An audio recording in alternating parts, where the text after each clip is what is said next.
This is the Marketing Umbrella Podcast, where it's all about getting the information you need from successful leading marketers to build and grow your digital marketing agency. Brought to you by Itamar Shafir, founder and CEO of Umbrella, the technology platform and brand that is powering thousands of marketing agencies around the country. Find him at umbrellaus.com. Now, here's your host, Kevin Prewett.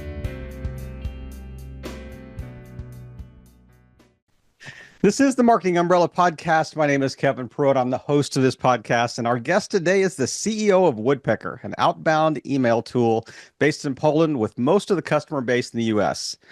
She's been in B2B SaaS for about 10 years and has a PhD in law. She began her journey with Woodpecker as a junior supporter and has been with the company for 9 years, holding a variety of positions like head of product, interim manager, COO, and now CEO. What a ride. Please join me in welcoming a true powerhouse from Poland, Margaret Sikora, to the Marketing Umbrella Podcast. Margaret, thanks for joining us. Thanks, that's amazing. Thank you for this invitation. I'm happy to be here. We've chatted for just a minute before we hit the big red record button here, and it's just been a joy just for the few minutes we've had a chance just to kind of catch up and I mean we've crossed the entire globe in conversation in about 5 minutes, but I am so anxious just to hear your story. I mean, Let's go back to day one when you walked into Woodpecker HQ for the first time. What was it like, and what was your role? Sure. So first of all, I was then like in the middle of my law degree. And at that point, I knew that that's probably not the way to go in terms of like, I wanted something more entrepreneurial, something a bit dynamic in terms of how we operate, because with law, it's very like you have hierarchy. This is how it's structured. And you need to spend many years to get through the structure. So it's basically not very dynamic and changing environment. And to be honest, I was like looking for something IT related because it sounds cool and sound like more open in terms of how much you can grow, what is like new challenges and stuff around that. And I found Woodpecker accidentally. So it's not like it was my big plan. Then at Woodpecker, there was like 5 people. So it wasn't, big recognized company. It was just like some startup in Poland. And like at the moment when I entered, I knew I'll stay there for a longer period of time. I can't say that I knew that I'll become a CEO of the company, but like the first time when our current CTO tried to learn me something, I remember that very well in like SQL with like database stuff. I was like, that's so cool. That's just incredibly awesome thing to know. And I just stayed. I mean, I couldn't imagine a better place to grow and to raise skills and do all stuff that we do here. It's interesting. I interview a lot of people kind of in the tech marketing space, and, companies that might have a similar pathway. Very rarely does the CEO or the head of the company start at like a junior position and work their way up. But I can just see such tremendous advantage, because you've done those roles. You know exactly what those roles entail. And it's easier to lead somebody if you've actually done the work that they do. So tell me just at a higher level, what's one or two, lessons that you kind of gleaned, from that journey that you took that you now use, kind of call on almost a daily basis? Absolutely. So first of all, because we do software that is dedicated for salespeople, this is like very specific group in terms of what they want and what they don't want. So they don't want pep talk. They don't want something that is indirect. They are salespeople. They know how to talk. So they want pure information, clear on the table, like no storytelling there. I found it really refreshing because that was so different from any other experiences I had in the past, and ability to work with people who are very direct. That's something that definitely helped. So this is definitely one angle. And the other one was that I think starting with anything related to customer care is one of the best places you could start. And I know that usually when you think about like going C-level, probably you don't think support. But then when you are in support, you are in a position that you are the only person giving answers, the person that is blamed for every mistake that the company is doing, the person that needs to keep the client and at the same time keep the revenue going, everything like, it's combined around that. So I truly think that support was, I think, the most important experiences I could get because it keeps you down to earth. It's really difficult to detach yourself from reality after this type of experience because like ultimately your success is a success of other person when you are there. And that's a really cool type of challenge. I mean, the picture you just painted was so clear that, you're thinking, hey, as a CEO, you're thinking, there's nothing you can throw at me now. I worked in customer support. I've seen it all. And it's interesting because often they're kind of the lowest compensated roles, in the company.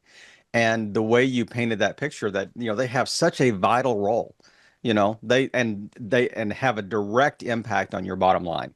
I mean, absolute direct impact. So, I would say if like anyone listening to that, if you have a customer support person sticking in your company or SDR person sticking in your company for a longer period of time, you have really big potential out there. Take care of mm, those people because you mm, can't imagine how difficult it may be to do this role day to day for a mhm. longer period of time. So I really appreciate that you said it because I think it's always underestimated when you start on this type of position. You treat it as a period, but actually, if you can manage this period for a longer period of time, you can manage almost everything. Yeah. And just the breadth of knowledge they have to have. I mean, it's not like they're reading off a 10 item checklist here that, I mean, it's Yeah.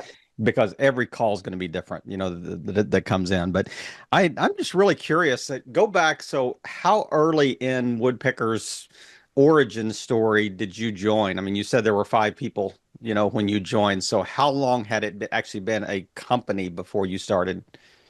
I think it was like a couple of months. I don't remember when it was like Oh, very formally early. started, but it was like extremely early. Hmm. So yeah, basically, of course, like the founders were discussing it beforehand, and then there was like prep work, but it was like super fresh initiative. Basically, when I joined, we were starting to get first bigger customers. So I mean, someone paying recurring amount of money, which is more substantial. Yeah. And remember that we are like for small and medium enterprises. So Hmm. those are not like huge deals. Those are like semi-small customers that are just sticking with you for a longer period of time. Yeah, so that was very early and also like before any formal procedures within the company. So everything was very just, on the fly and you manage it as you encounter the problem.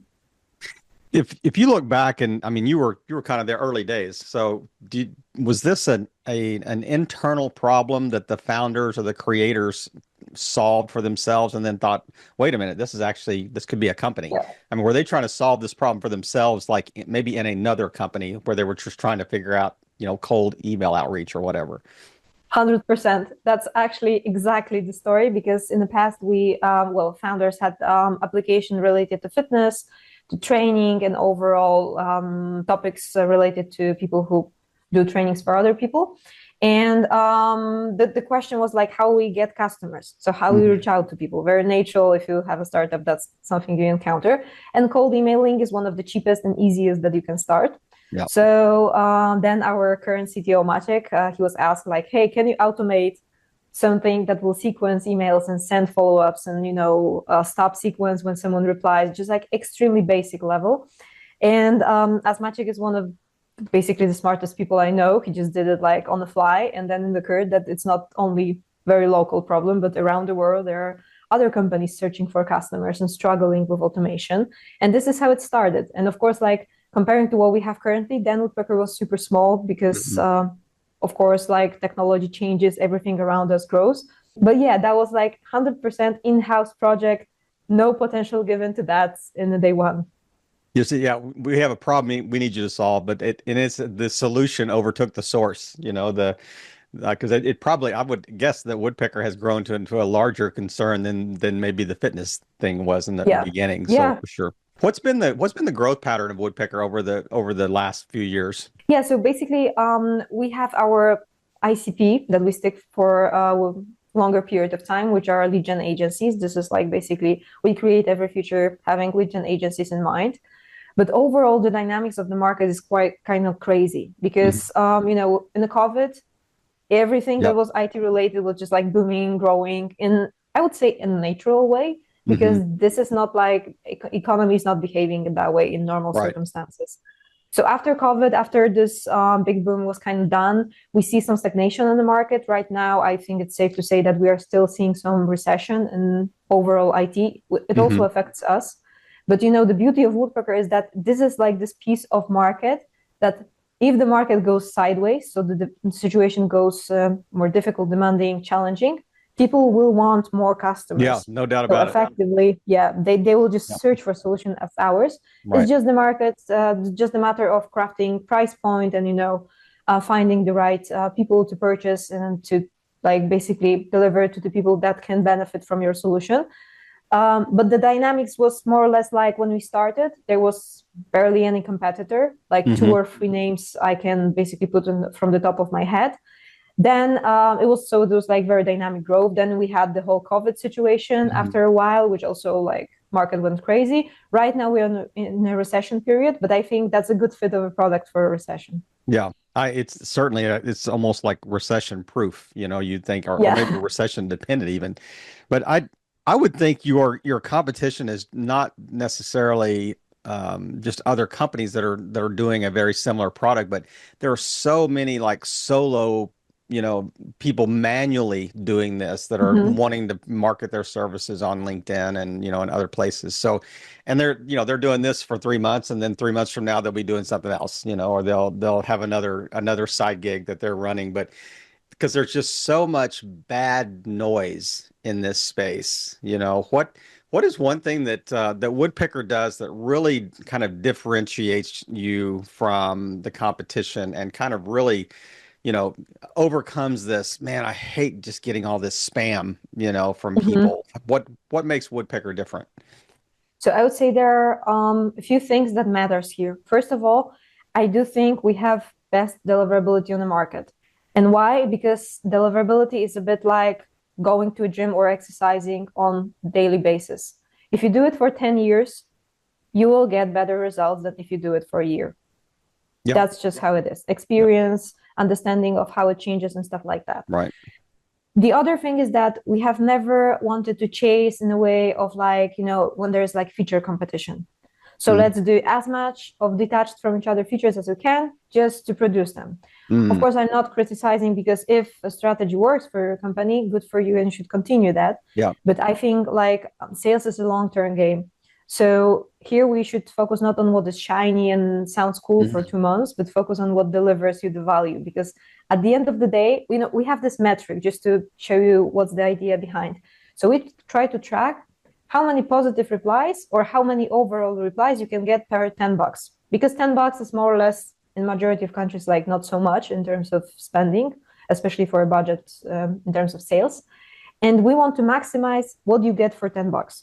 So that metric helps us to understand if we deliver a better product or worse product, and we see it on the results of our customers. And when you think from that perspective, it's not anymore that much relevant if you do nice stuff or fashionable or cool, because what people want is their deal closed. And this is what we need to deliver. We doesn't have to sound fancy or cool or just, do false promises. We need to get job done. And I think this is extremely important when you think what you should do in terms of your company growth, because it's easy to get distracted. And I've been there many times, someone did something cool and I was like, oh, let's do this and then let's do that. And then you figure that you're not racing in your race anymore. You're running in multiple races, and some of them you shouldn't even be. That is such a great segue into a question that I ask a lot of, those that are kind of leading in the SaaS space, is just how do you determine, what's your internal process for determining what features you're going to add? Do you have like metrics that say, okay, if we get 20% feedback asking for this particular feature, then hey, that's on the list to really consider strongly, or, that may be an arbitrary, measurement, but how do you internally decide, let's stop chasing these shiny objects, or which shiny object do we actually want to chase? How do you guys decide that? Absolutely. So first of all is, I think, knowing your core business. So we want to do the best sequencer in any channel that we have available for the product. So now we focus on email. We do have some serious plans to add LinkedIn, but let's say it's email. So everything that we do, we measure against not slowing down our pipeline of production for email automation.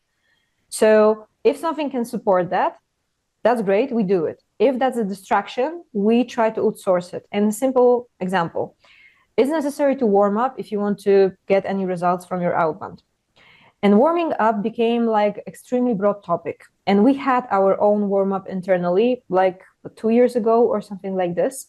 And we figured that maintaining infrastructure is extremely costly, it's difficult, and know-how basically grows so fast that we would need a separate team to manage this project. So we had two options: onboard people and distract from being best sequencer in class, or employ someone who is best in class in that field. And that's why we have native integration with third-party provider to cover that. Because if that's your problem number one, you will solve it best as you can. And I don't believe you can solve 10 problems on the same level unless you are like super big corporation and you have unlimited fundings and you can just spend money wherever you want to.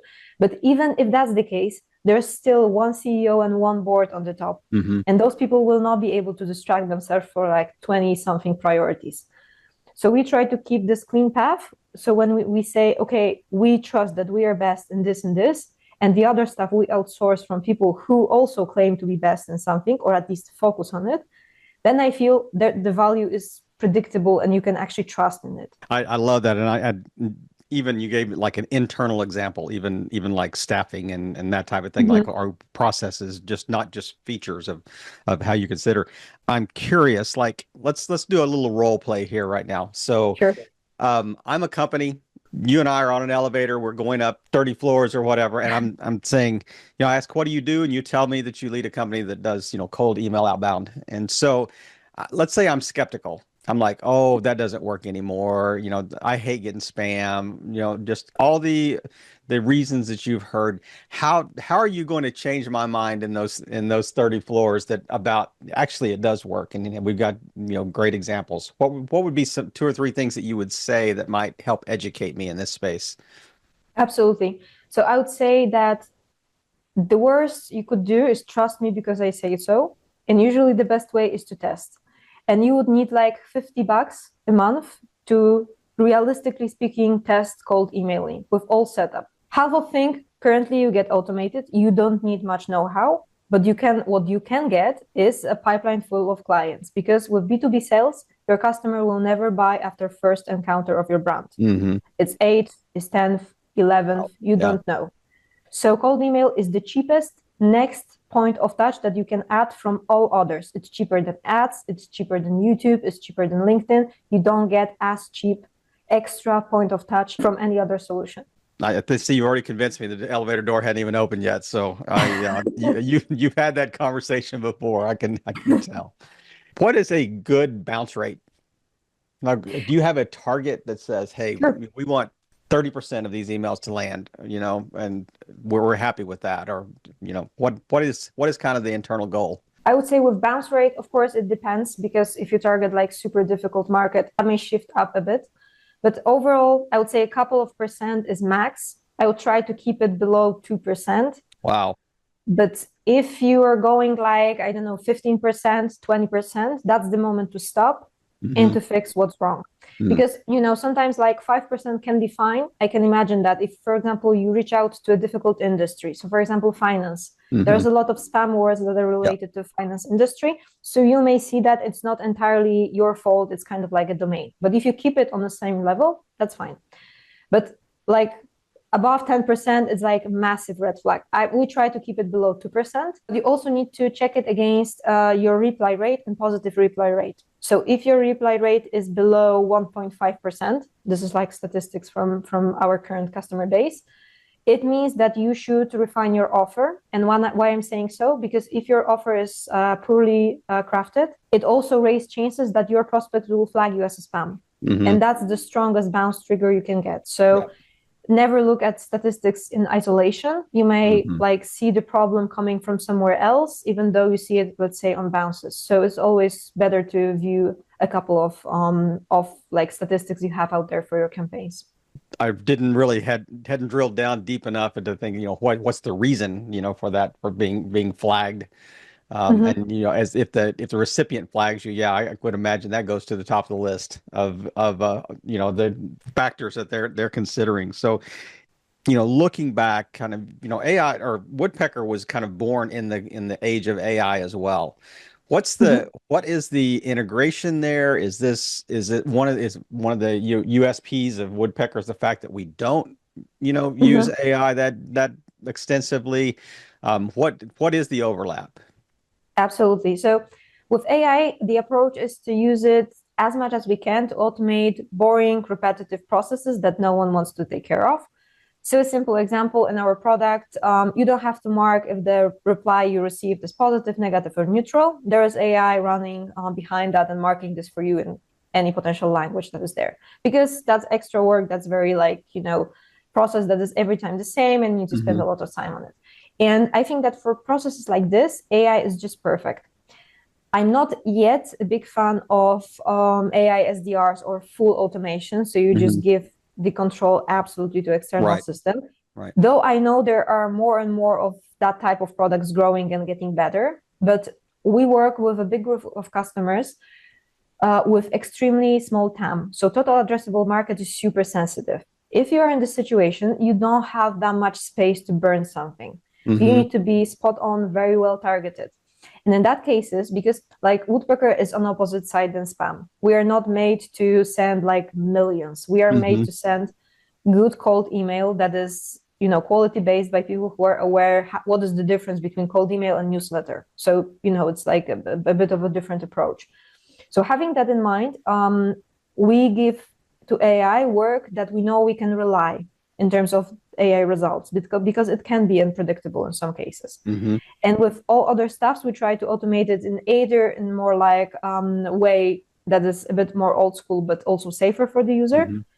And yeah, overall AI is awesome. I think it will change the landscape a lot, but it's also important to use it in a way that actually deliver results, not just for the purpose that to say that you have something AI Right, related. right. The hype is on the both sides. Right. Yeah, and it seems like that you have kind of really weighed the pros and cons of that integration, and especially if you are operating in with clients that have really niche markets, Yeah. really specific markets, like you said, just small TAM that they're working with, that they're really drilling down on who their ICP is. That I could see the a bot response would break down pretty quickly, Yeah. in that specific area. But it is interesting to think about, just the process of Woodpecker, and I'm thinking of mainly the tool.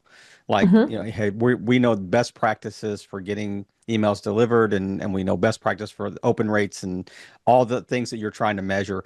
But I would think if I'm a client, I have as much problem with copy as I do with process.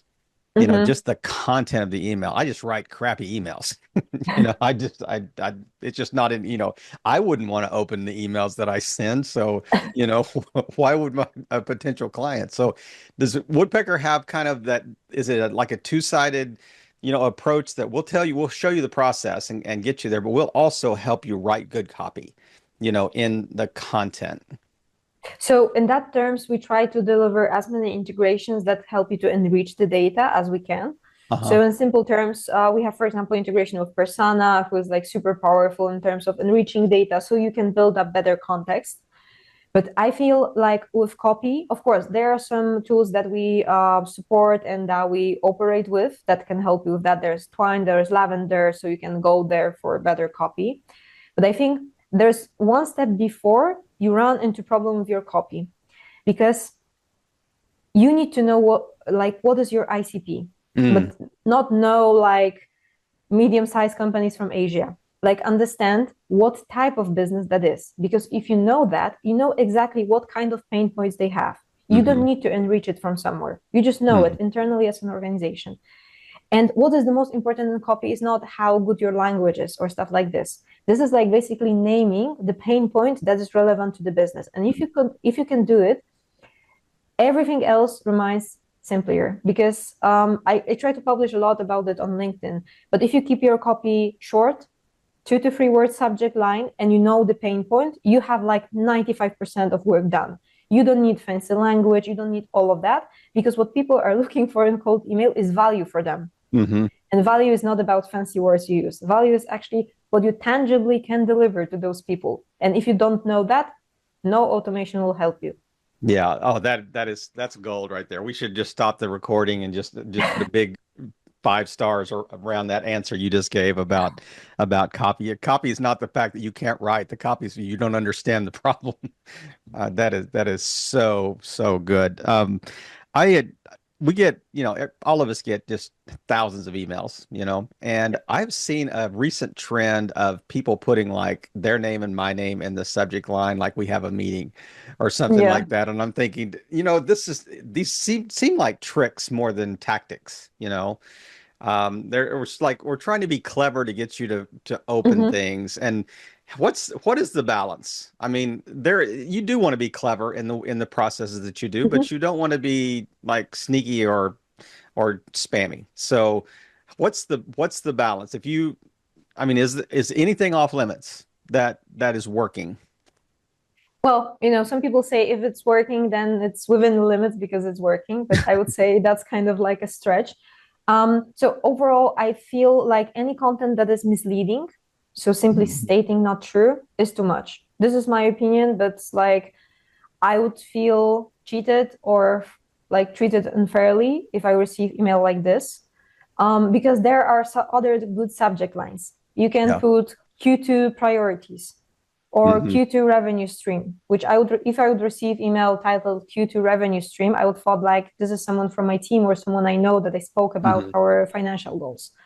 So, overall, you can do it without misleading people. Right. But I know there are some practices people test it out and it works in some cases. So that's like something you need to measure from your end in terms of like ethical stuff and with what you feel comfortable. But on the other hand, it's like catching attention with subject line is one thing because that just gives you open. But Hmm. open in business translates to nothing because you don't get deal closed for that. Yeah. So if your subject line is disappointing after you read your copy, what do you get from that? Hmm. Yeah. So, you need to look at it from perspective of closing a deal or your ultimate goal that you have at the end of the path, not just that someone opened. And I kind of feel that this cases happens a lot when you have also not the best KPIs assigned to Hmm. your team. So, Mm. for example, if you benefit your team for like open rates or some metrics that are not directly translated to business, if you are running a sales team, you can run into this type of problem. Because, for example, you can ask, I don't know, salespeople to do a lot of meetings, but it doesn't change the fact that they will not close deals if Yeah. the audience is not targeted rightly. So, it's also the matter of like what you want from the process.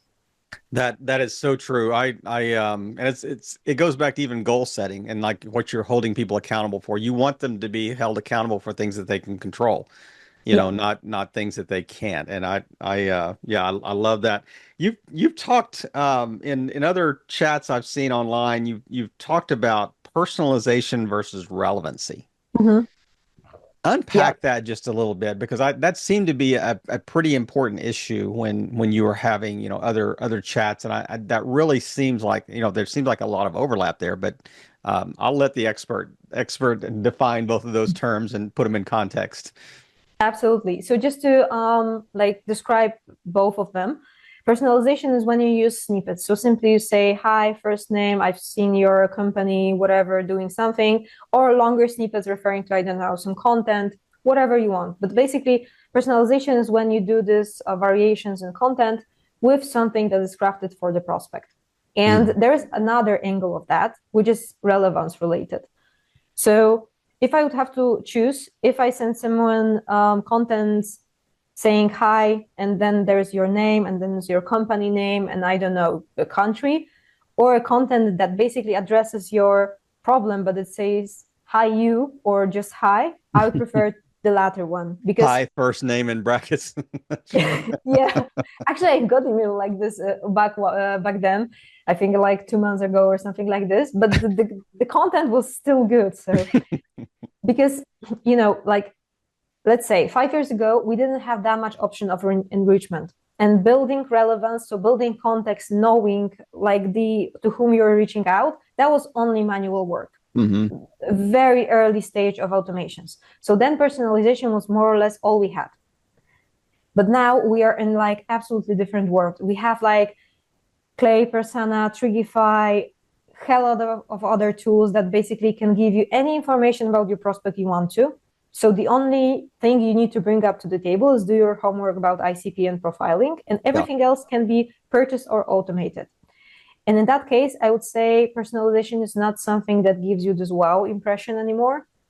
So it's more shifting towards relevance, because then you show that you actually understand the problem. Because by knowing someone's name, it didn't change the fact that you're addressing not the right problem for the organization or person. So it seems like the personalization gets me in the front door, but the relevancy lets me stay. Yeah. Yeah, that's actually a good one. That's true. I know that there's a lot of overlap with the marketing agencies and how Woodpecker could integrate and be a very useful tool for agencies. So if you're talking to agency owners, what's kind of the hook there? What is how would they best utilize this? Mm-hmm. So first of all, Woodpecker has the whole agency module that helps you to manage multiple clients. Back 10 years ago, our first client was actually lead gen agency from Poland, and the whole product was built upon their feedback from like literally day one. So basically every single process management, how you manage your teams, your clients, how to see revenue from them, everything is automated at Woodpecker in a very simple and accessible way. And this is one thing. And the other thing is that usually any agency, including marketing agency, is very ROI aware, or in other words, cost is important aspect of how you perform and how good you deliver to your clients. And Woodpecker is focused purely on deliverability, which is extremely important factor, because if you craft amazing email but it's not delivered in the main inbox, like no one cares because no one sees it. So those are two factors that are, from my perspective, important. If you're an agency owner, you'll probably look for something that is reliable in terms of like long-term relation and long-term process setting up. And on the other hand, management, which is usually just time-consuming and costly to have. This Woodpecker seems like a very, very much a top of funnel tool. Yeah.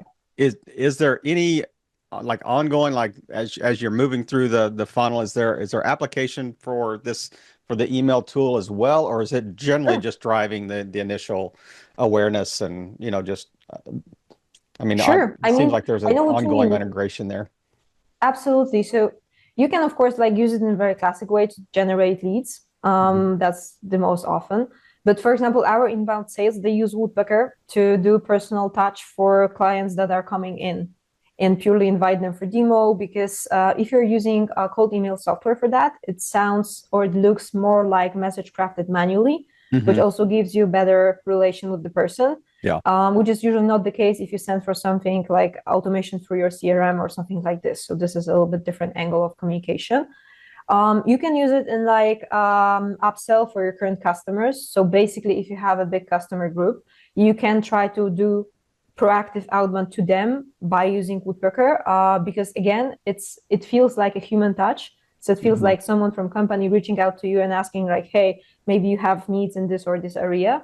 So I would say softwares as Woodpecker will find the best use and bring up the best results everywhere that you want to do as much of human touch as you can. So being as much randomized, as much close to your recipient inbox and so on and so forth, which is usually not the case if you use automations for CRMs or let's say customer success platforms, because this is something that is crafted to look more like automated process.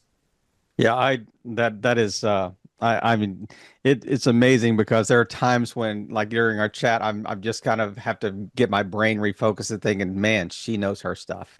She she has this down cold. I mean, and I remember, of course she does. She's worked in every job in the building. So she of course she knows her stuff. But yeah, I have probably exhausted every, all the questions that a non-expert can ask an expert in this field. But is there anything that we have not addressed as we kind of as we head to our rapid fire round to kind of close our chat today? But is there anything that you want to mention that we have not touched on that you think would be really relevant to our audience?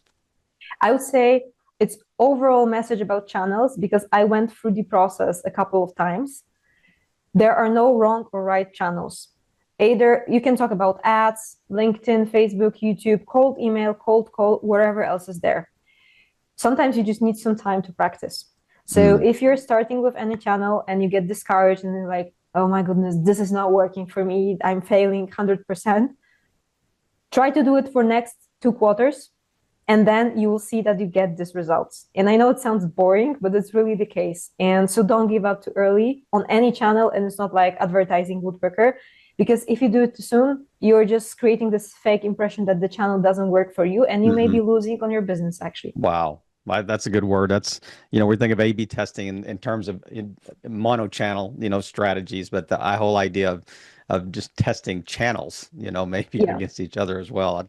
I love the way that's kind of tied a nice, neat bow around our chat today, with that closing nugget of gold that you just gave us. But I'm going to head into the rapid fire round. These are disparate questions. You're going to go, what, this crazy man? What's this questions he's asking here? But there's a method to our madness as we ask these questions. We love to hear the kind of the different answers that people give, but just very quick, first response, first thing that comes to mind. Did you get along with your parents growing up? Yeah, strong people get along with each other. I love that. Strong people get along. That's going to be the title of the episode. Strong people get along with each other. Do you have siblings? Yes, I have 2 brothers. Do you have a pet? Yes, I have 2 rabbits. Proud owner of rabbits. 2 rabbits. All right. Kids? No, I don't have. What time do you wake up on a typical work day? Like 6 a.m. And what time do you go to bed? Like 12 p.m. So, I mean, the boss, first in and last out. That's right. You're always doing that. How does faith affect how you do work? It affected, especially in terms of pushing forward. But it's a complex topic for me, especially in terms of like how I understand how much you can give from yourself to achieve a goal and to basically just, keep the energy flowing. But yeah, I think always some type of having motivation that is a little bit more complex than just going to work, getting money for that and going back home. It's always needed. Ideal vacation spot, money not an object. Easy. Svalbard or Greenland. No questions about that. What's the draw there? Because it's cold. It's cold. It's no people. It's cold. There's nature and mountains, and not sure if I mentioned there's no people and it's cold. So that's exactly right. I love it. One thing, if you were queen for a day in the marketing kingdom, what is one thing you would change about marketing overall? Oh my goodness, all content that is about fluff. So what running taught me about whatever else is there, nothing. Those are 2 different objects. Just talk about the object that we are discussing. No more fluff. I love it. You know what? I think somebody else actually used that exact word in that end. That said, take all the fluff out of. I love that. There's you marketing experts. That's right. We are anti-fluff people. I love it. I love it. Margaret, what a chat. What a great time today. Thank you so much for just taking time in your busy schedule and as you wrap up another week and just sharing just so much good stuff in such a short period of time and just really painting a clear picture, not only of Woodpecker, but just the space as a whole. And just thank you for just your the fact that you're so practical, in the way that you answer questions and, didn't use a lot of terms that we didn't know. And you're just like, hey, this is how you get business done. This is how you close the deal. Everything seems to be driven by that one, one outcome that says, is this activity going to lead to closing the deal? And I think that is so helpful and so relevant to those that are trying to grow and scale marketing agencies. So thank you so much today. Have a great weekend. Thank you very much. Amazing to be here. Thanks a lot. Thank you for tuning in to another great episode of the Marketing Umbrella Podcast, where we provide the information you need from successful leading marketers to build and grow your digital marketing agency. To learn more, go to umbrellaus.com.